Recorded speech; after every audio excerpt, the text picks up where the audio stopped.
آج فتاوی فیض الرسل کی 90 ٹاپک ہے۔ اعوذ باللہ من الشیطان الرجیم، بسم اللہ الرحمن الرحیم۔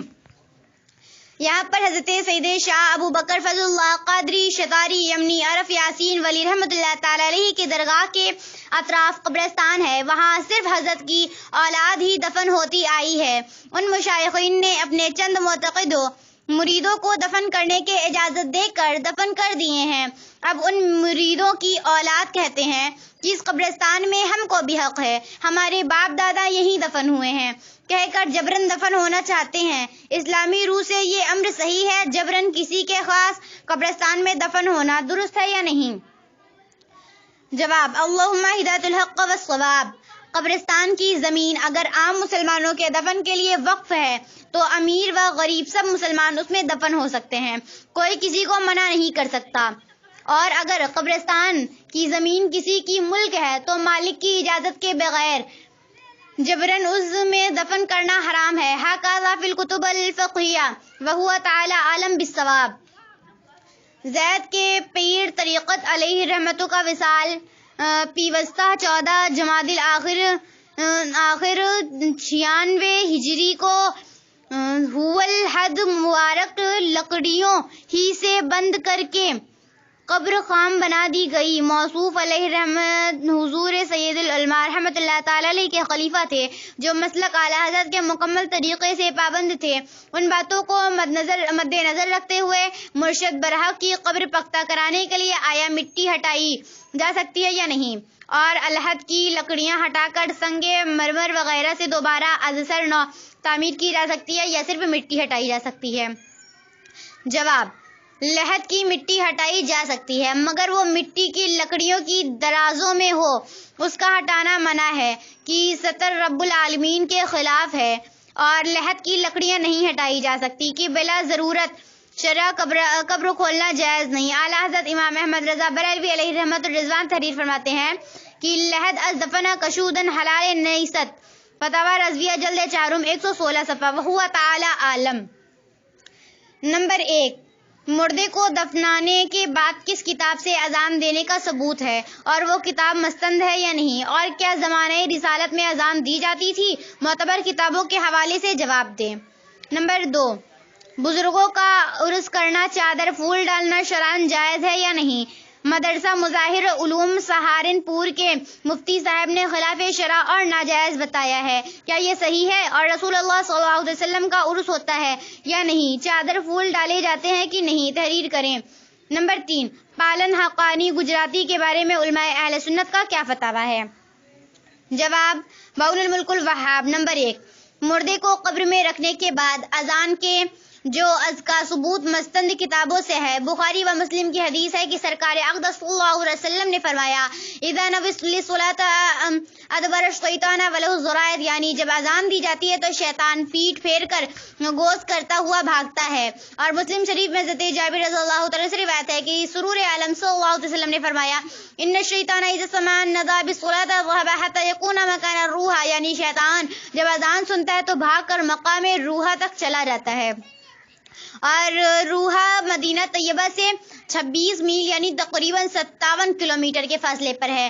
اور میت کو قبر میں رکھنے کے بعد جب منکر نکیر کا سوال ہوتا ہے تو شیطان خلل انداز ہو کر مردے کو بہکاتا ہے، اس لیے اذان دے کر اس کو بھگایا جاتا ہے۔ اس کے علاوہ اس اذان میں اور بھی بہت سے فائدے ہیں۔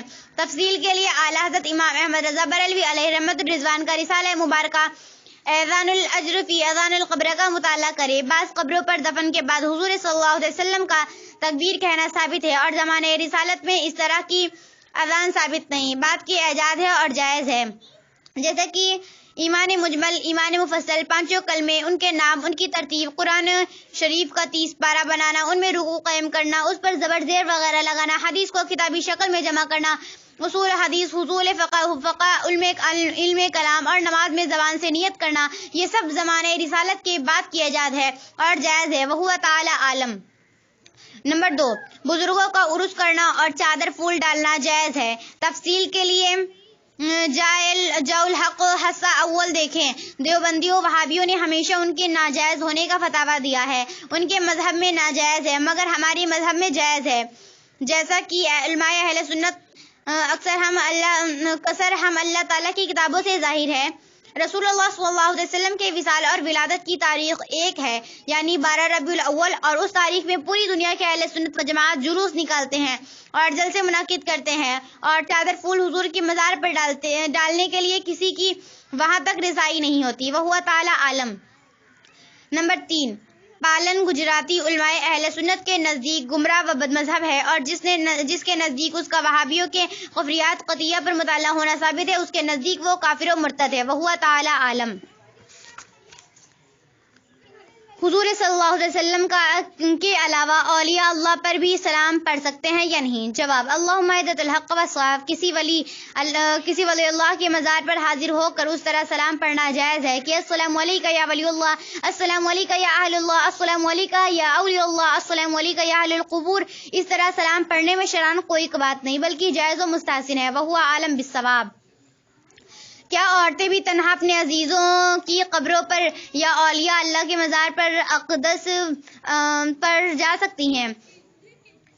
جواب: عورتوں کو اپنے عزیزوں کی قبروں پر جانا ممنوع ہے، اور تنہا جانا بدرجہ اولا ممنوع ہے کہ صورت میں فتنہ کا اندیشہ ہے، اور اولیاء اللہ کے مزارات مقدسہ پر برکت کے لیے حاضر ہونے میں بوڑھی عورتوں کے لیے حرج نہیں اور جوانوں کے لیے ناجائز ہے، مگر بوڑھی عورتوں کو صرف اسی صورت میں اجازت ہے جبکہ زیارت ایسے طریقے پر ہو کہ اس میں کوئی فتنہ نہ ہو، اور آج کل فتنہ عام ہے خصوصاً تنہا جانے میں۔ اسی لیے حضرت صدر الشریعہ رحمۃ اللہ تعالیٰ علیہ نے تحریر فرمایا ہے کہ اصل لمحہ یہ ہے کہ عورتیں مطلقاً یعنی جوان ہوں یا بوڑھی سب منع کی جائیں۔ بہار شریعت جلد 4 549 صفحے۔ وہو تعالی عالم۔ ہمارے معظم میں فتح سنگ کی قبر پختہ اور فتادہ ممار شدہ بہت پرانی رہی، جس کو ایک مسلمان شخص نے مسلمانوں کی قبر کی طرح پختہ ادسر نو بنوایا۔ سرحانے 786 اور اس کے نیچے یا اللہ کندہ کیا گیا۔ اس ہندو کی قبر پر یہ باوجود بتلانے اور منع کرنے کے مسلمان لوگ اودبتی سلگاتے ہیں، شیرینی چڑھاتے ہیں، چادریں اوڑھاتے ہیں، فاتحہ کراتے ہیں۔ جان بوجھ کر جو لوگ ہندو کی قبر پر منت مانتے ہیں، شیرینی چڑھاتے ہیں، چادر اڑاتے، فاتحہ کرتے یا کراتے ہیں، ان کے لیے حکم شرعی کیا ہے؟ ہم مسلمان اہل سنت کو ایسوں کے ساتھ کیا برتاؤ کرنا چاہیے؟ بینو تواجروں۔ جواب: حدیث شریف میں ہے لعن اللہ من زار بلا مزار توجب بلا مزار۔ زیارت کرنے والوں پر اللہ تعالیٰ کی لعنت ہے، تو کافر کی قبر کی زیارت کرنے والے، اس پر شیرنی اور چادر چڑھانے والے بدرجہ اولی لعنت کے مستحق ہیں، بلکہ کفر کا اندیشہ ہے۔ ایسے لوگوں کو صحیح حالات اور حکم شرعی سے آگاہ کیا جائے، اور اگر وہ لوگ نہ مانے تو پھر ان کا بائیکاٹ کیا جائے۔ واللہ تعالیٰ ورسولہ اعلی عالم۔ نمبر 1، کسی ولی یا نبی یا کسی اور کو ایصال ثواب بخشنے کے لیے ارادہ کافی ہے یا زبان سے الفاظ کا نکالنا لازم ہے؟ نمبر 2، زید کہتا ہے کہ دل میں یہ ارادہ کیا، زبان سے نہ کہا کہ اے اللہ میرے پڑھے ہوئے سورہ فاتحہ کا ثواب فلاں نبی یا ولی کو بخش دے، مگر زید سورہ فاتحہ پڑھا ہی نہیں تھا، تو کیا زید کو ذمہ سورہ فاتحہ پڑھ کر اس نبی یا ولی کو بخشنا واجب ہے یا مستحب ہے؟ نمبر 1، زبان سے نہ کہا۔ دوسرا، زید گنہگار ہوا یا نہیں، اور زید جھوٹا ایسا ارادہ کرنے سے گنہگار ہوگا یا نہیں، اس کا جواب بحوالہ عنایت فرمائیں۔ نمبر 3، زید کہتا ہے کہ میں نے دل میں ارادہ کیا، زبان سے نہ کہا کہ اے اللہ میں فلاں کام ہونے پر فلاں نبی کو سورہ اخلاص پڑھ کر بخشوں گا، کام ہونے پر سورہ فاتحہ پڑھ کر اس نبی کو بخشنا واجب ہے یا مستحب؟ اگر نہ بخشا تو زید گنہگار ہوا یا نہیں، زبان سے نہ کہا؟ جواب: اللہم ہدایت الحق و ثواب۔ کسی کو ایصال ثواب کرنے کے لیے ارادہ کافی ہے، زبان سے کہنا ضروری نہیں، مگر کہہ لینا بہتر ہے، یعنی اگر زبان سے نہیں کہا تو اس صورت میں بھی اللہ تعالیٰ جو لوگوں کی نیتوں سے خوب واقف ہے اس شخص کو ثواب مرحمت فرمائے گا جس کے ایصال ثواب کی نیت سے کارخیر کیا گیا۔ مثلا کسی نے اپنے والدین کے ایصال ثواب کی نیت سے کسی کو حج کرایا اور غریب کو روٹی کے ٹکڑے یا چند پیسے دیے اور زبان سے ایصال ثواب نہ کیا تو اس کے والدین کو ثواب ملے گا۔ نمبر 2، بے شک زید کے ذمے سورہ فاتحہ پڑھنا لازم ہے، اگر نہیں پڑھے گا تو کسی کو ثواب نہ ملے گا، جیسے کہ زید نے وہ کھانا جو اس کے سامنے رکھا ہے ابھی فقیر کو نہیں دیا، مگر فقیر کو دینے کا ثواب کسی کو بخشا تو اس پر لازم ہے کہ فقیر کو دے، اگر نہیں دیا تو کسی کو ثواب نہ ملے گا اور اس کا بخشنا لغو ہو جائے گا۔ حدیث شریف میں ہے کہ حضرت سعد رضی اللہ تعالیٰ عنہ نے اپنی ماں کے ایصال ثواب کے لیے کنواں کھدوایا اور فرمایا حاضی لا سعاد، یعنی یہ کنواں سعد کی ماں کے لیے ہے، یعنی اس کنویں کے پانی سے فائدہ اٹھانے کا ثواب میری ماں کو ملے۔ روا ابو داؤد نسائی مشکات 169 صفحہ۔ غور کیجئے، جب کنویں کا پانی لوگ استعمال کریں گے تب ثواب مرتب ہوگا، اور جب تک کنواں موجود رہے گا مرتب ہوتا رہے گا، مگر اس کا ثواب حضرت سعد رضی اللہ تعالیٰ عنہ نے پہلے ہی اپنی ماں کو بخش دیا۔ اسی طرح جب زید سورہ فاتحہ پڑھے گا تب اس کا ثواب مرتب ہوگا، مگر اس نے پڑھنے کا ثواب پہلے ہی بخش دیا تو جائز ہے، لیکن نہ پڑھنے کی صورت میں ثواب نہ ملے گا، اور اگر ادارہ فریب ایسا کیا تو زید ضرور گنہگار ہوا۔ نمبر 3، یہ مسئلہ تعلیق و منت کی قسموں میں سے ہے، اور تعلیق و منت میں زبان سے کہنا ضروری ہے، لہذا کام ہو جانے کی صورت میں بھی زید پر سورہ اخلاص پڑھ کر ایصال ثواب کرنا واجب نہیں، اور نہ کرنے کی صورت میں گنہگار نہیں، اگر کرے تو بہتر ہے کہ عمل ارادے کے مطابق ہو جائے۔ وَهُوَ تَعَالَىٰ وَرَسُولُهُ الْأَعْلَىٰ عالم۔